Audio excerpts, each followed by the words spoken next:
अमेरिकी राष्ट्रपति Joe Biden ने गाजा में संघर्ष खत्म करने के लिए इजराइल की ओर से पेश किए गए नए प्रस्ताव को स्वीकार करने के लिए हमास से अपील की है।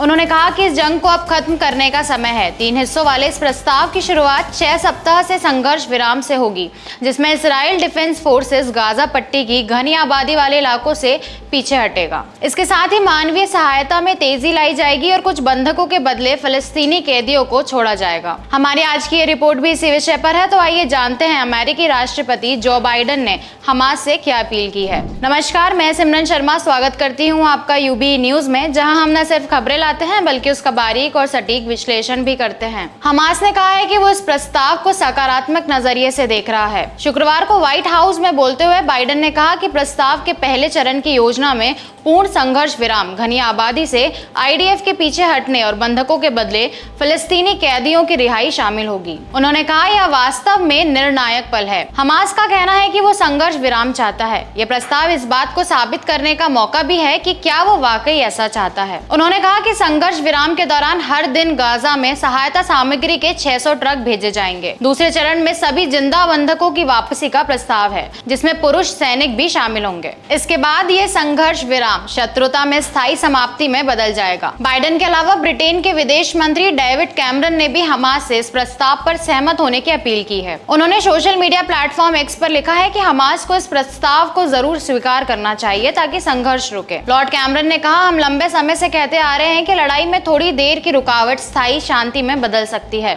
अगर हम सही कदम उठाने के लिए तैयार हैं। इस मौके का फायदा उठाना चाहिए और इस संघर्ष का अंत करना चाहिए। संयुक्त राष्ट्र महासचिव एंटोनियो गुटेरेस ने भी इस प्रस्ताव का स्वागत किया और एक्स पर लिखा कि दुनिया गाजा में बहुत पीड़ा और तबाही देख चुकी है और अब इसे बंद करने का समय है। उन्होंने आगे जोड़ा, मैं राष्ट्रपति बाइडेन की पहलकदमी का स्वागत करता हूं और सभी पक्षों से अपील करता हूं कि वे संघर्ष विराम, बंधकों की रिहाई, मानवीय सहायता की गारंटी और अंत में मध्य पूर्व में स्थायी शांति के लिए इस मौके का लाभ उठाएं। तीसरे चरण में आखिरी इस्राएली बंधक के अवशेषों को वापस करना होगा। साथ ही घरों, स्कूलों और अस्पतालों को बनाने के लिए अमेरिका और अंतर्राष्ट्रीय मदद से बड़ी पुनर्निर्माण योजना अमल में लाई जाएगी। बाइडेन ने यह भी माना है कि 3 चरण के इस प्रस्ताव का इजरायली सरकार के अंदर शामिल कुछ अधिकारियों समेत कुछ इजरायली विरोध करेंगे। उन्होंने कहा कि मैंने इजराइल में नेतृत्व से अपील की है कि वे इस समझौते का समर्थन करें, भले ही किसी तरह का दबाव आए। लेकिन अमेरिकी राष्ट्रपति ने सीधे इजरायली लोगों को संबोधित किया और कहा कि हम इस पल को हाथ से जाने नहीं दे सकते।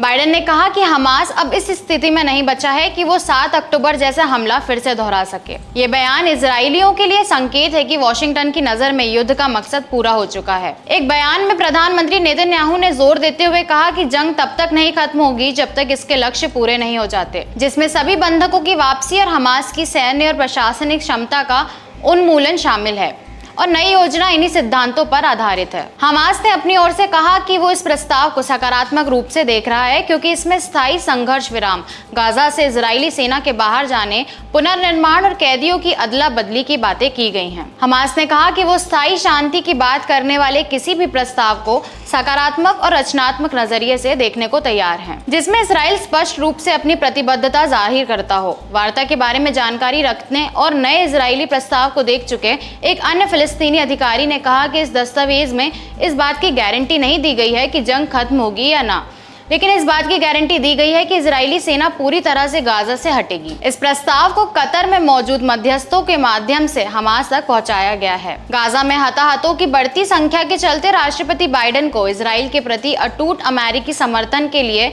अपने ही देश में भारी विरोध और आलोचना का सामना करना पड़ रहा है और दोनों पक्षों के बीच समझौता कराने के लिए और कोशिश करने की मांग बढ़ रही है। इसी हफ्ते की शुरुआत में व्हाइट हाउस ने कहा था कि वो नहीं मानता कि राफा में इजरायली जमीनी सैन्य अभियान लाल रेखा को पार कर सकता है, जिससे अमेरिकी नीति में संभावित परिवर्तन आ सकता है। ये बयान तब आया जब बीते रविवार को राफा पर एक इजरायली हवाई हमले और इससे लगी आग के कारण 45 फिलिस्तीनी मारे गए थे। शुक्रवार को एक अलग बयान जारी करते हुए दोनों पक्षों के अमेरिकी जनप्रतिनिधियों ने नेतन्याहू को वॉशिंगटन में कांग्रेस को संबोधित करने के लिए न्योता दिया।